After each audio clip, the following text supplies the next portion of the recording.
This is Kate at the Library of Whispers, and today I am going to read you a ghost story by M.R.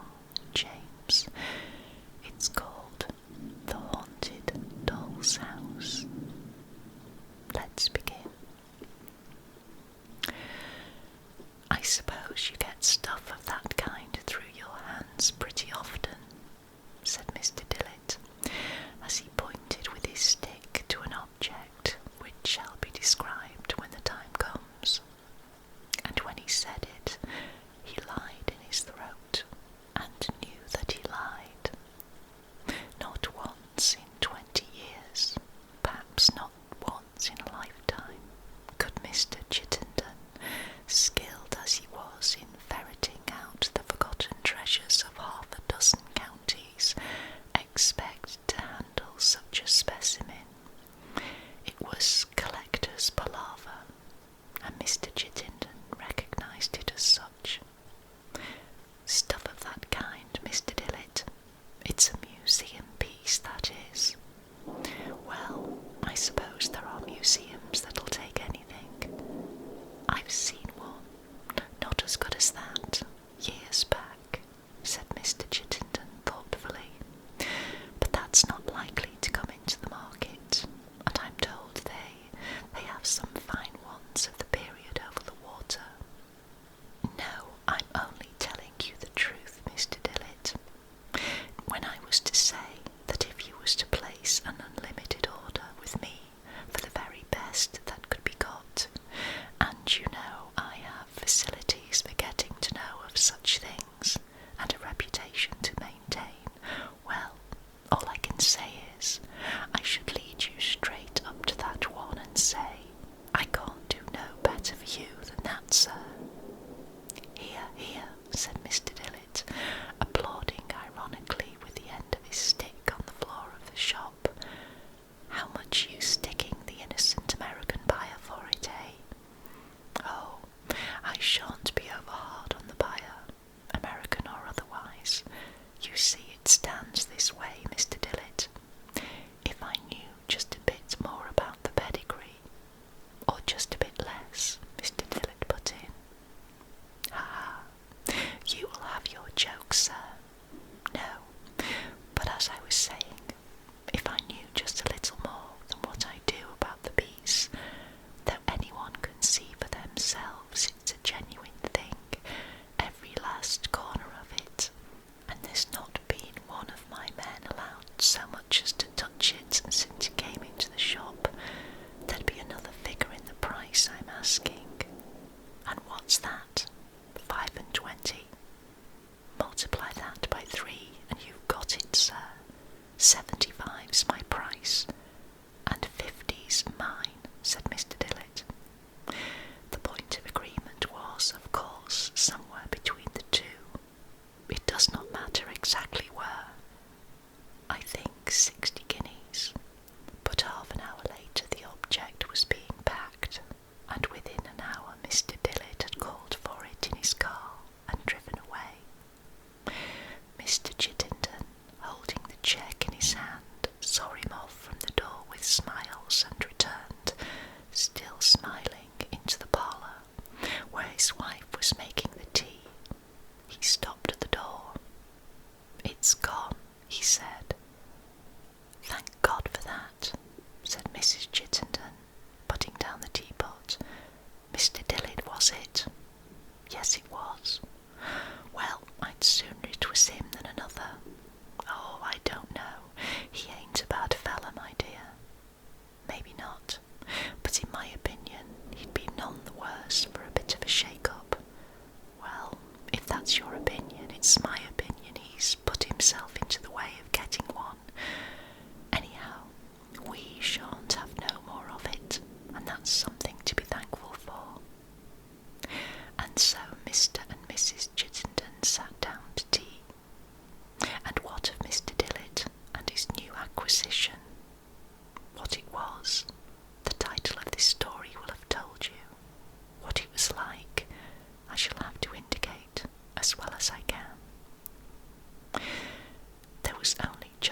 its clock and Gothic cupola for the clock bell.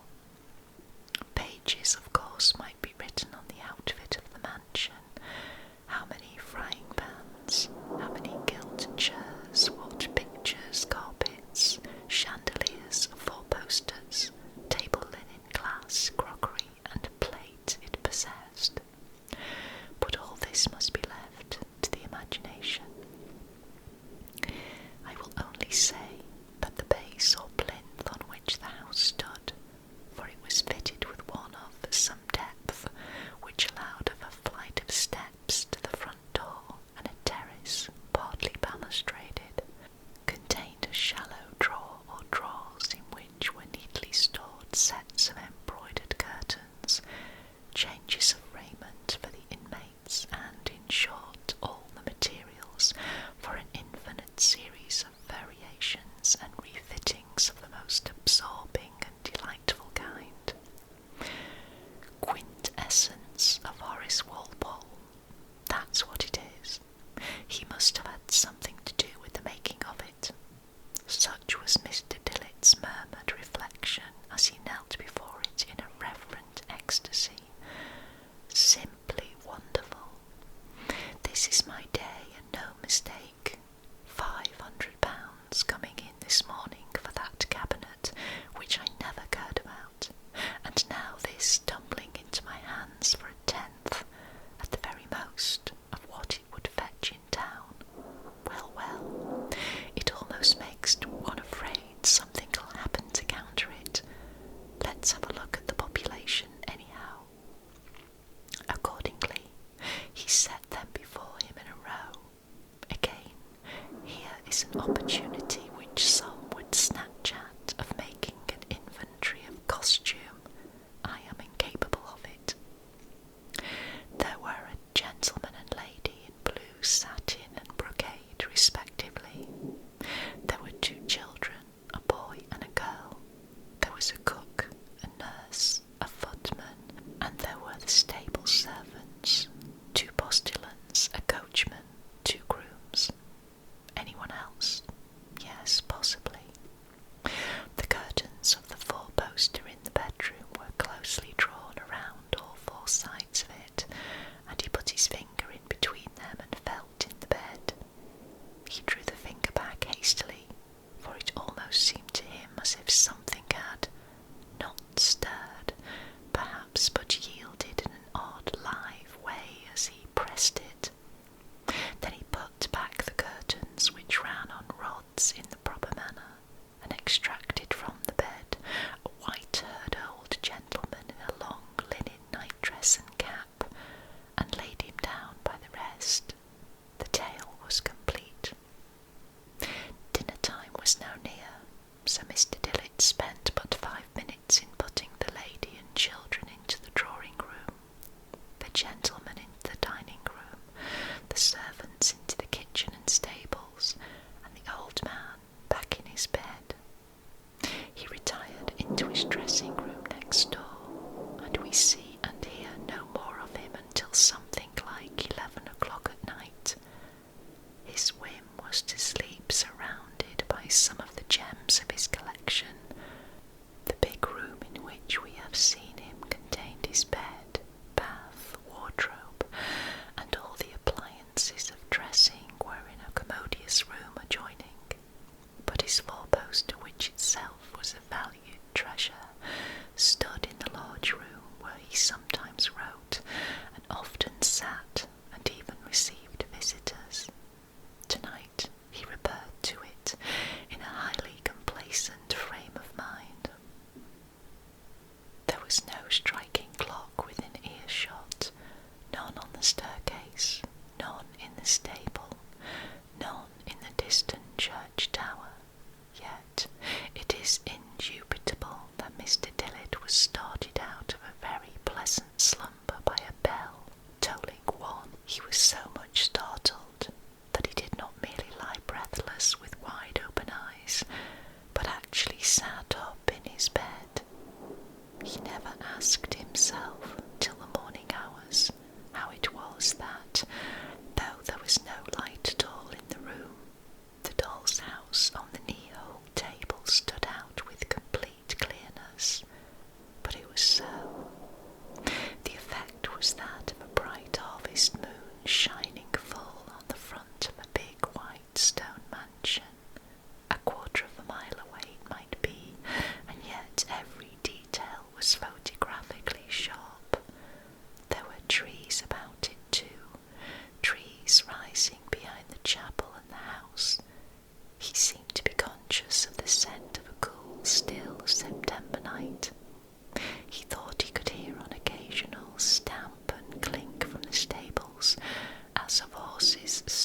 intercept his view of what was being transacted inside the rooms.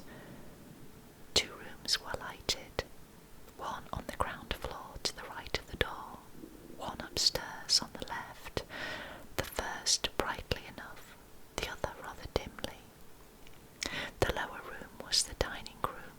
A table was laid, but the meal was over, and only wine and glasses were left on the table. The lower room was the dining room. A table was laid, but the meal was over, and only wine and glasses were left on the table. The man of the blue satin and the woman of the brocade were alone in the room, and they were talking very earnestly, seated close together at the table, their elbows on it, every now and again stopping to listen, as it seemed. Once he rose, came to the window and opened it and put his head out and his hand to his ear. There was a lighted taper in a silver candlestick on a sideboard. When the man left the window, he seemed to leave the room also, and the lady, taper in hand, remained standing and listening. The expression on her face was that of one striving her utmost to keep down a fear that threatened to master her, and succeeding. It was a hateful face, too, broad, flat, and sly. Now the man came back, and she took some small thing from him and hurried out of the room. He too disappeared, but only for a moment or two. The front door slowly opened, and he stepped out and stood on top of the perron, looking this way and that, then turned towards the upper window that was lighted and shook his fist. It was time to look at that upper window. Through it was seen a 4-post bed, a nurse or other servant in an armchair, evidently sound asleep.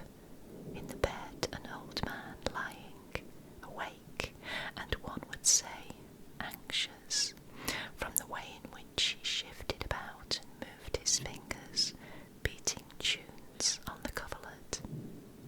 Beyond the bed a door opened. Light was seen on the ceiling, and the lady came in. She set down her candle on a table, came to the fireside and roused the nurse. In her hand she had an old-fashioned wine bottle, ready uncorked. The nurse took it, poured some of the contents into a little silver saucepan, added some spice and sugar from castors on the table, and set it to warm on the fire. Meanwhile, the old man in the bed beckoned feebly to the lady, who came to him, smiling, took his wrist as if to feel his pulse, and bit her lip as in consternation. He looked at her anxiously, and then pointed to the window and spoke.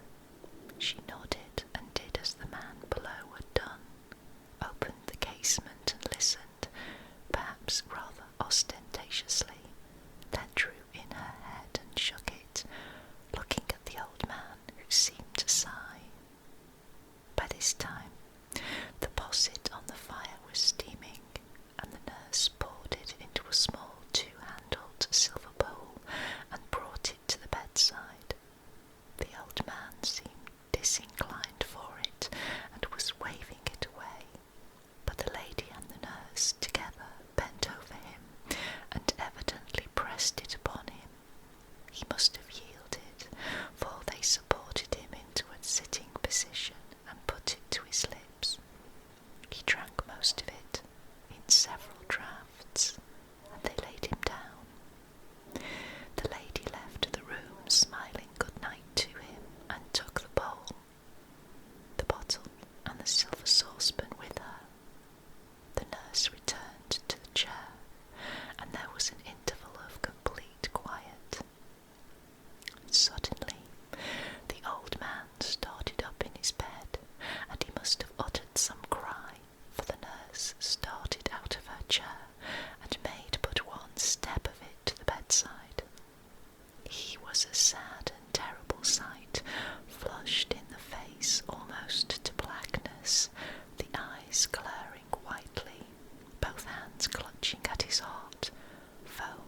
nurse's hands and lay back, and his features, contorted with agony and rage, relaxed slowly into calm.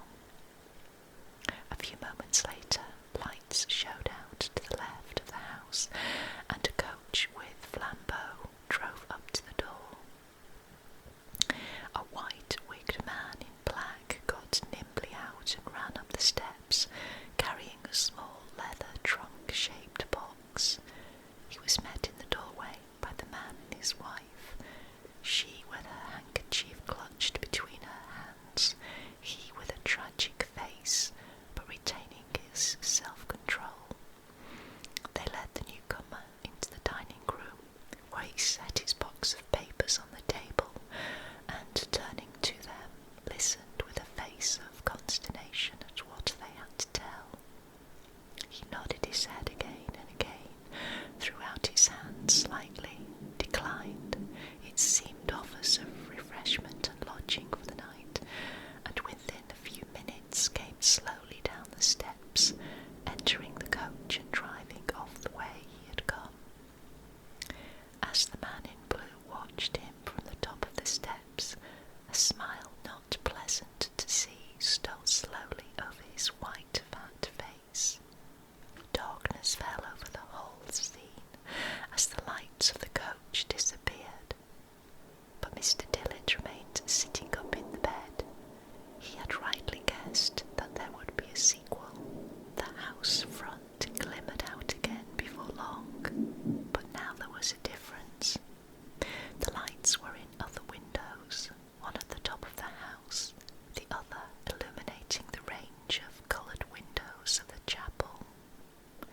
How he saw through these is not quite obvious, but he did. The interior was as carefully furnished as the rest of the establishment, with its minute red cushions on the desks, its Gothic stall canopies, and its western gallery and pinnacled organ with gold pipes. On the centre of the black and white pavement was a bier. 4 tall candles burned at the corners. On the bier was a coffin covered with a pall of black velvet. As he looked, the folds of the pall stirred. It seemed to rise at one end. It slid downwards. It fell away, exposing the black coffin with its silver handles and nameplate. One of the tall candlesticks swayed and toppled over. Ask no more, but turn as Mr. Dillett hastily did, and look in at the lighted window at the top of the house, where a boy and girl lay in 2 truckle beds, and a 4-poster for the nurse rose above them. The nurse was not visible for the moment, but the father and mother were there,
does not like to dwell upon what he saw entering the room.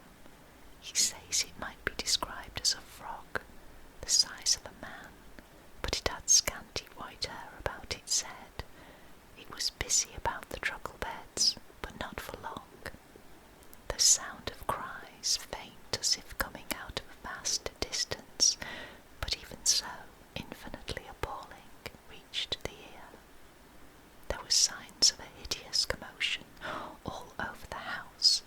Lights moved along and up, and doors opened and shut, and running figures passed within the windows. The clock in the stable turret told 1, and darkness fell again. It was only dispelled once more to show the house front. At the bottom of the steps, dark figures were drawn up in 2 lines, holding flaming torches. More dark figures came down the steps, bearing first one, then another small coffin, and the lines of torch bearers with the coffins between them moved silently onward to the left. The hours of night passed on, never so slowly, Mr. Dillon thought. Gradually he sank down from sitting to lying in his bed, but he did not close an eye, and early next morning he sent for the doctor. The doctor found him in a disquieting state of nerves and recommended sea air. To a quiet place on the east coast he accordingly repaired by easy stages in his car. One of the first people he met on the seafront was Mr. Chittenden, who, it appeared, had likewise been advised to take his wife away for a bit of a change. Mr. Chittenden looked somewhat askance upon him when they met, and not without cause. "Well, I don't wonder at you being a bit upset, Mr. Dillett. What?" "Yes, well, I might say. Horrible upset, to be sure, seeing what me and my poor wife went through ourselves. But I put it to you, Mr. Dillett, one of 2 things. Was I going to scrap a lovely piece like that on the one hand, or was I going to tell customers I'm selling you a regular picture palace drama in real life of the olden time, billed to perform regular at 1 o'clock a.m. Why, what would you say? What would you have said yourself? And next thing you know, 2 justices of the peace in the back parlour, and poor Mr. and Mrs. Chittenden off in a spring cart to the county asylum, and everyone in the street saying, 'Ah, I thought it had come to that. Look at the way the man drank.' And me next door, or next door but one, to a total abstainer, as you know. Well, there was my position. Me have it back in the shop. Well, what do you think? No, but I'll tell you what I will do.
with these elevated sentiments, Mr. Chittenden retired to his lodgings.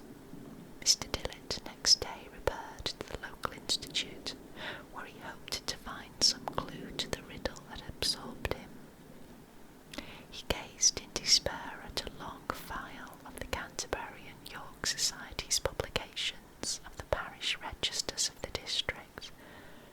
No print resembling the house of his nightmare was among those that hung on the staircase and in the passages. Disconsolate, he found himself at last in a derelict room, staring at a dusty model of a church in a dusty glass case. Model of St. Stephen's Church, Coxham, presented by J. Merryweather, Esquire, of Ilbridge House, 1877. The work of his ancestor, James Merryweather, died 1786. There was something in the fashion of it that reminded him dimly of his horror. He retraced his steps to a wall map he had noticed, and made out that Ilbridge House was in Coxham parish. Coxham was, as it happened, one of the parishes of which he had retained the name when he glanced over the file of printed registers, and it was not long before he found in them the record of the burial of Roger Milford, aged 76, on the 11th of September, 1757, and of Roger and Elizabeth Merryweather, aged 9 and 7, on the 19th of the same month. It seemed worthwhile to follow up this clue, frail as it was, and in the afternoon he drove out to Coxham. The east end of the north aisle of the church is a Milford chapel, and on its north wall are tablets to the same persons. Roger, the elder, it seems, was distinguished by all the qualities which adorn the father, the magistrate, and the man. The memorial was erected by his attached daughter Elizabeth, who did not long survive the loss of a parent ever solicitous for her welfare, and of 2 amiable children. The last sentence was plainly an addition to the original inscription. A yet later slab told of James Merryweather, husband of Elizabeth, who, in the dawn of life, practised, not without success, those arts which, had he continued their exercise, might, in the opinion of the most competent judges, have earned for him the name of the British Vitruvius, but who, overwhelmed by the visitation which deprived him of an affectionate partner and a blooming offspring, passed his prime and age in a